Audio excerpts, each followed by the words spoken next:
పౌలు భక్తుడు యేసుక్రీస్తు ప్రభువును అంగీకరించిన తర్వాత సంఘాలను బలపరచడానికి అద్భుతమైన ఉత్తరాలు రాశారు. 14 ఉత్తరాలు బైబిల్లో మనం చూస్తాం. నూతన నిబంధనలో అనేకమైన ఆధ్యాత్మిక సత్యాలను వివరించడానికి యేసుక్రీస్తు ప్రభువారు పౌలు మహాశయుని ఎన్నుకున్నారు.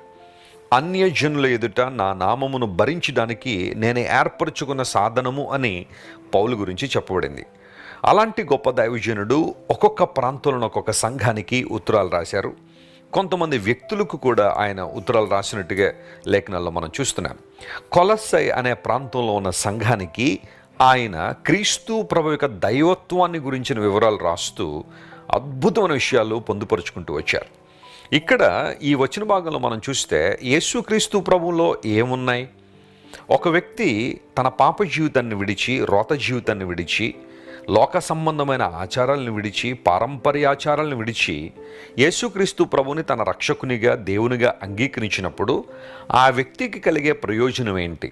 ఈ రోజుల్లో చాలామంది అదే అడుగుతున్నారు కదా, యేసు ప్రభుని అంగీకరించడం వలన మాకు కలిగే ప్రయోజనం ఏంటండి?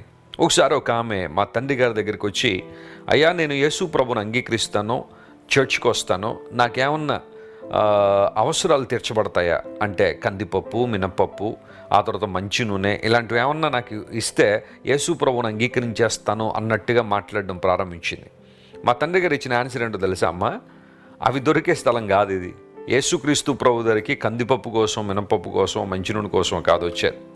ఆయనలో ఉన్న శ్రేష్టమైన అనుభవాలు గ్రహించి, ఆయన దేవుడిని గుర్తించి, పాపక్షమాపణ నిమిత్తము, ఆత్మరక్షణ నిమిత్తము, పరలోక రాజ్యాన్ని సంపాదించుకోవడానికి ప్రభు దగ్గరికి మనం రావాలి, కానీ లోక సంబంధమైన విషయాల గురించి కాదు.